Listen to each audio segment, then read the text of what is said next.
you very much, Sharks. We have our first contender for the 2014 World Championship. It is Samsung White. Holy crap, did they deliver in that series. Wow. We've got a replay lined up that I think really summarizes the entirety of this series from very early on in Game 3. Let's get this up onto your screen very quickly. We don't want to go too micro, too granular, but let's roll the clip out and maybe, Crepo, talk us through the initial double kill for Blue. Yeah, I mean, this is the first spark of hope we see from Blue in this series. It's like, this play is all, like, it's uncounterable. You would even argue that White should not even get Looper involved, but I think what comes next shows exactly why like Looper was needed there. Yeah, and if we come around here, now this is Samsung Blue now moving towards the Dragon, but this is the mistake because they do fight this Dragon quite poorly, and I'll talk about it in a second, so. Yeah, Sona's just only level 5 right now. It's so risky to do a Dragon fight, and if we look at the series, this is not the first time. Right, and of course there's a reason why we call Dandy the Prince of Thieves, and that's it right there. Comes in for a pretty easy steal even through the gold card stun. And look at that flash from Acorn. He isolates his team. He's actually the tankiest guy on this roster. He'd love if Fizz fought him, but he gets 0 damage as the team gets mopped up. Yeah, Acorn was really the problem there. I think if he had stuck in the fight that they would have been able to actually at least survive alive. And this is the point when I just knew Spirit is completely out of the game. I'm not going to expect him to play well for whatever rest of the series there is, because he got Dragon stolen from him by Jace previous, and then now it's just too crushing.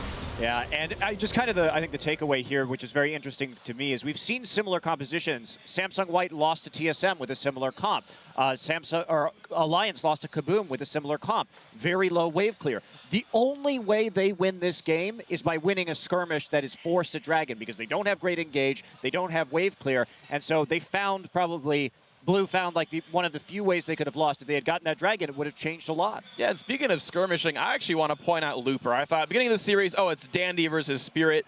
I think the make or break matchup here was definitely Looper versus Acorn. Acorn got absolutely destroyed. Looper brought out a bunch of new champions. Looper had a 52 KDA in this series, 19-1 and 33. He was ridiculous, and he's going to be fun to watch in the finals. So let's take a step back and talk about the team holistically and the performance. I want to highlight the mid lane matchup of Pawn and Dade right at the end of the game there. You know, Pawn completely shone this series. He destroyed Dade multiple times, and Pawn really impressed. The thing that stands out for me is Dade, of course, was replaced in Samsung Blue. At the end of the series, an incredible show of sportsmanship. He actually hands his jacket to Pawn. This is something that I personally found very meaningful, because Dade, he wears that jacket all the time. There's a bit of a history that he never gets rid of it. Yeah, in interviews, he said, in Champions, in post-match interviews, that, I mean, he said some weird stuff, like that it's like imbued with the power of his sweat and things like that, but he has a very strong emotional attachment to this jacket. He constantly references it. For the player to give the jacket to his teammate who took his position, you know, I respect that a lot. But Samsung White completely outclassed every single one of their opponents this series. Yeah, for me, the MVP, I guess everyone has their own MVP, but for me, it's Pawn. I think he's the mini faker of this Worlds, honestly. I always rank players by versatility in champion pool, consistency, and mechanics. This guy's got all three. He's got it locked down. He's better than pretty much every mid laner in the world right now. Honestly, what impressed me the most is that, like, League of Legends is a team game, right? So to come close to perfection, you need to work well as a team, aside from all those mechanics and individual play. And Samsung White is the closest thing I think we've seen League play to perfection, barring maybe SKTT1 last year in some of the games, but they're just playing so beautifully, so on point.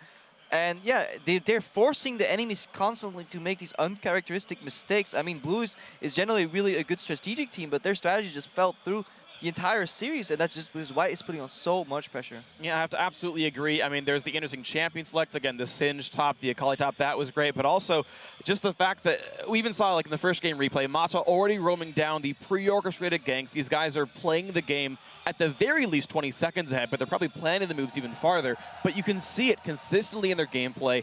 Everyone's on the same page. They all got the same goal, and they execute cleanly when that happens. So I've got a question for Monty, just for a roll on. Do these guys have a weakness? It feels like, I hate this reference, I'm going to use it, I hate this weakness.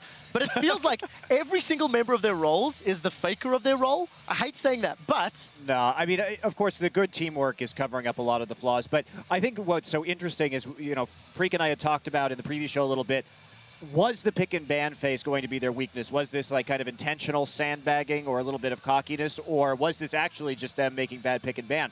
And I think the difference critically between the Game 3 that we saw against TSM and the Game 3 that we saw here is that we saw Pawn, their priority in terms of picks, change to later. We didn't see him picking up that early mid laner, blind picking his mid. Instead, he picks Fizz as a counter matchup to Twisted Fate, and that really made a lot of difference in how the lanes went and allowed them to snowball instead of just getting all the lanes shoved in. Yeah, what was so sexy about that as well was they early picked Kassadin after Ryze, saying, well, it'll just go in whatever lane Ryze goes in, pick your other champion, and they got guaranteed 2 counter picks. So good. So let's just move this on a little bit, pull up the bracket and see exactly how this is shaping up. Now that we do have one of the teams locked into the World Finals next weekend, they'll be going up against one of the Chinese squads. Samsung White 3-0 against Samsung Blue. Tomorrow, we will be seeing where the Starhorn Royal Club or OMG will advance to the World Finals. I have a question for both Doublelift and Crepo. What do the Chinese squads do after seeing that? Well, first of all, they'll need replay analysis, and after like some intensive stat tracking, I found that the only loss Samsung White has suffered has been against TSM. So I would really look at that game carefully. I can't do this anymore. I can't take this analyst test seriously anymore. They just need a lot of done luck here. because I think they're Apple just, pie.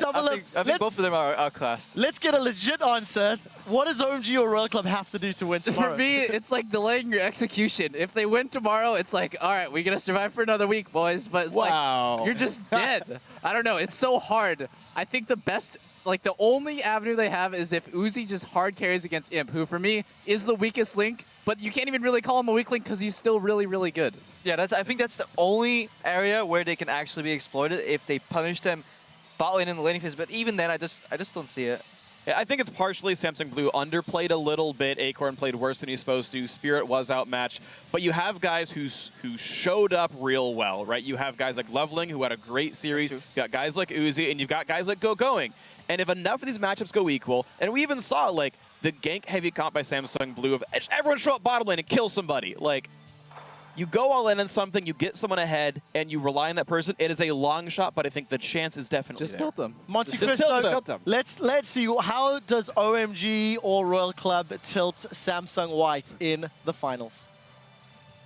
You rotate Well, them, okay, and then they there become we go. tilted. There we go. I think that's our It is answer. superior rotations. Yeah, exactly. You got to rotate the tilt. Yeah. But I don't know. Nobody's had an answer to this team, and we talked about coming in. The picks and bans were going to be really open for White, and they just got the doors just keep opening wider on what they can do in terms of their team compositions, in terms of their pick and ban priority. And now Dandy is finally. It took him until the semis. I mean, you see how scary that Rengar is. He hasn't even felt a need to use it up until this point.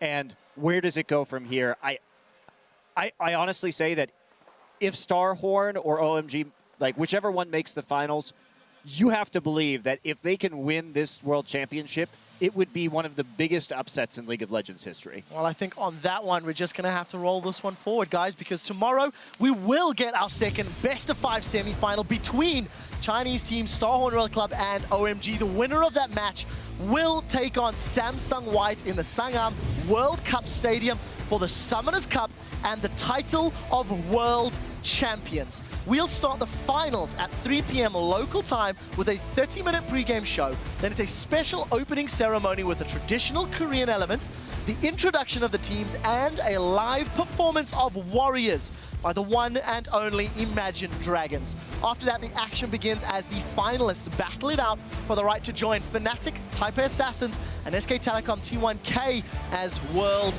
champions. After the Summoners Cup is hoisted, stick around because we will celebrate the champions with fireworks, music, and extended post-game wrap-up show. So guys, mark your calendars for Sunday, October 19th at 8 a.m. Central European Summertime, or if you're in the Pacific time zone, that will hit your streams at 11 p.m. on Saturday, October 18th. Guys, visit us at lolesports.com for the full schedule, world final information, and make sure that you've got the right time zone in your area. That does it for us today here at the Olympic Gymnastics Arena in Seoul. I'd like to give a special thanks to our ever-insightful analysts, and for myself, casters, Monty, he's supporting Samsung all the way, the entire world's broadcast crew. Guys, thank you for watching. It's been a good one.